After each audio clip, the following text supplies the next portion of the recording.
Hello guys, RS classes 90.5 में आप लोगों का स्वागत है। आज दोस्तों हम लोग देखने वाले हैं टोटल रेडिएशन पायरोमीटर से। तो चलिए फटाफट हम लोग स्टार्ट करते हैं, देखते हैं। When a body is at high temperature, जब कोई बॉडी बहुत ही हाई टेम्परेचर पे हो, इट ग्लोज ब्राइटली, तो वो चमकता है बहुत ज़्यादा। And the colour of radiation emitted by the body is directly proportional to the fourth power of absolute temperature. अब क्या होता है कि कलर जो एमिट करता है बॉडी, वो डायरेक्टली प्रोपोर्शनल होता है शक्ति के फोर्थ पावर पे ऑफ किसका, absolute temperature of the body. तो radiation pyrometer measures the temperature of a body by measuring the colour of radiation. मतलब कि वो कैसे मेजर करता है, रेडिएशन के कलर पे जो कि बॉडी एमिट करती है। अब देख लेते हैं। This thermometer is not put in contact with the body, ये बॉडी के साथ कॉन्टैक्ट में नहीं किया जाता है, ठीक है। But it can not measure temperature below 800 degree Celsius, 800 degree Celsius से नीचे ये मेज़र नहीं कर सकता है। Because at low temperature emission of radiation is very small. कम टेम्परेचर में क्या होता है, आपका जो रेडिएशन एमिट होता है वो बहुत कम होता है। And can not be detected, उसको डिटेक्ट नहीं किया जा सकता है। This is why it is used to measure temperature inside metallurgical furnace। इसीलिए क्या होता है, इसको जो मेजर करने के लिए इसको मेटलर्जिकल फर्नेस में यूज किया जाता है।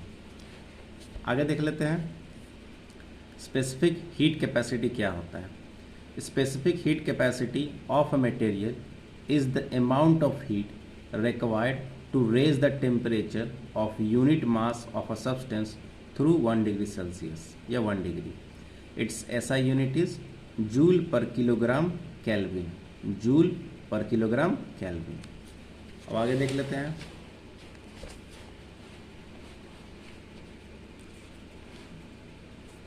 वन कैलोरी क्या होता है, तो 1 calorie of heat is required to raise the temperature of 1 gram of water through 1 degree Celsius.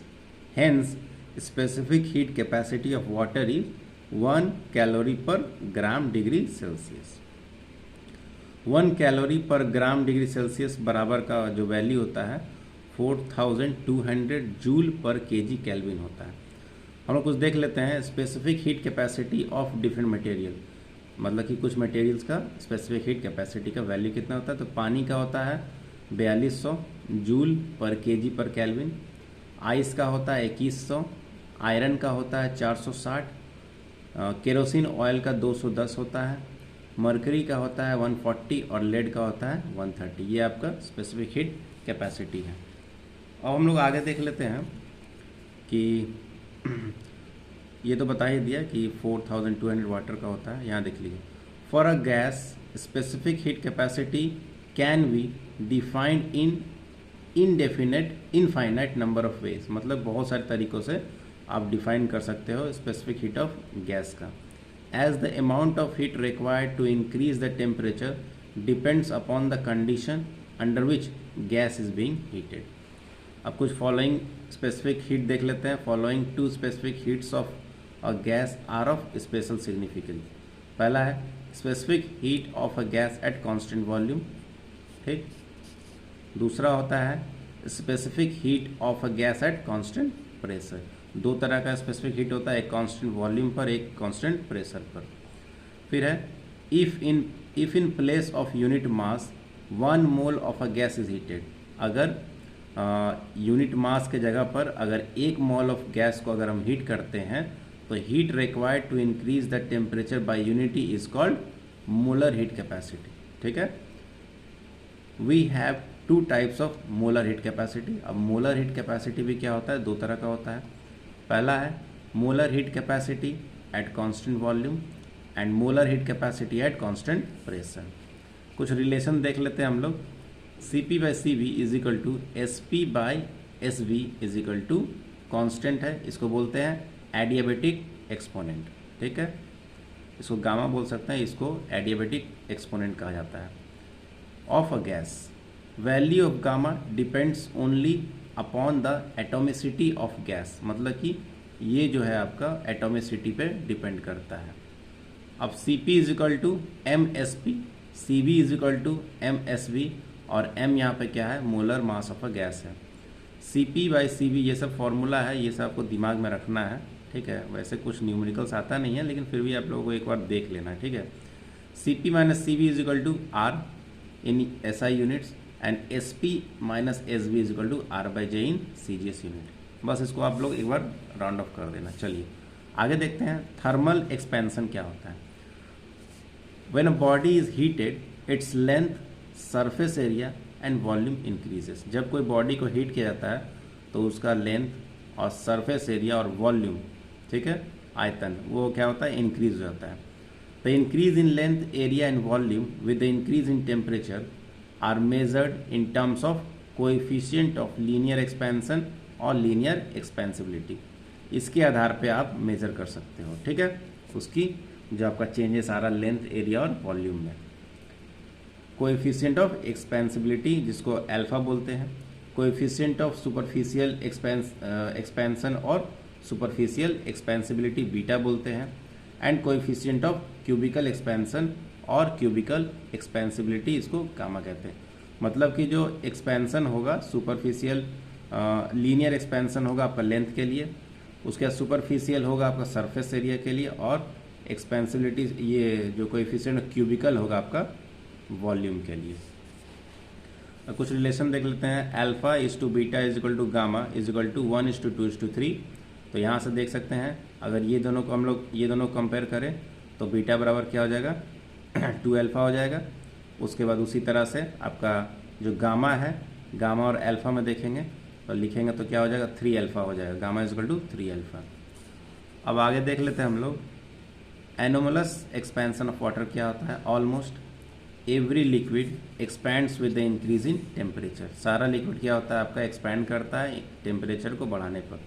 But when the temperature of water is increased from 0 degree Celsius to 4 degree Celsius its volume decreases. लेकिन पानी को अगर 0 से 4 degree Celsius गर्म करे तो इसका volume क्या होता है, कम होने लगता है।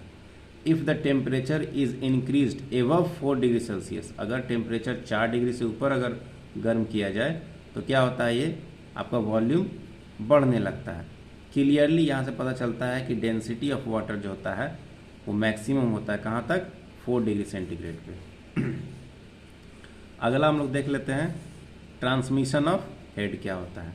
The transfer of heat from one place to other place is called transmission of heat. मतलब कि हीट का जो ट्रांसफ़र है एक जगह से दूसरे जगह को ट्रांसमिशन ऑफ हीट कहते हैं। There are 3 modes of heat transfer.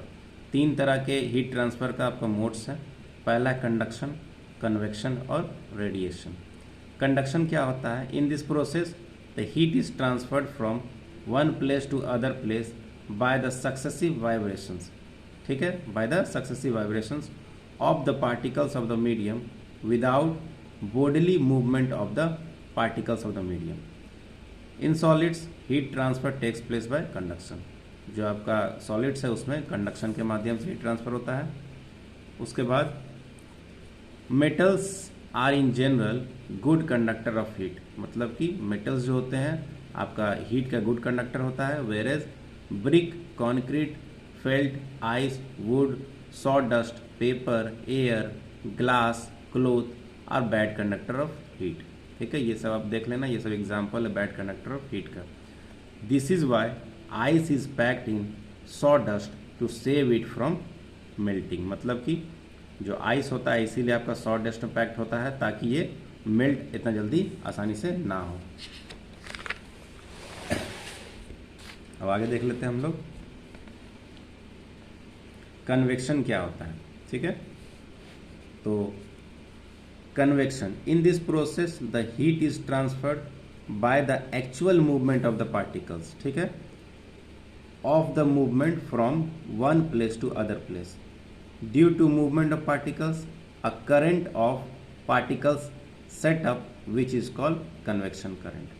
ठीक है, ये actual movement of particle के द्वारा होता है एक प्लेस से दूसरे प्लेस पे मूव करने पे। उसके बाद in liquids and gases heat transfer take place by convection.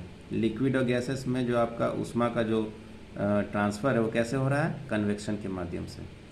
Earth atmosphere is heated bye convection. Question अगर आएगा कि जो पृथ्वी का जो आपका वातावरण है या एटमॉस्फेयर है कैसे हीट होता है, तो कन्वेक्शन वाले मोड के माध्यम से होता है। उसके बाद है radiation. In this method transfer of heat takes place with the speed of light.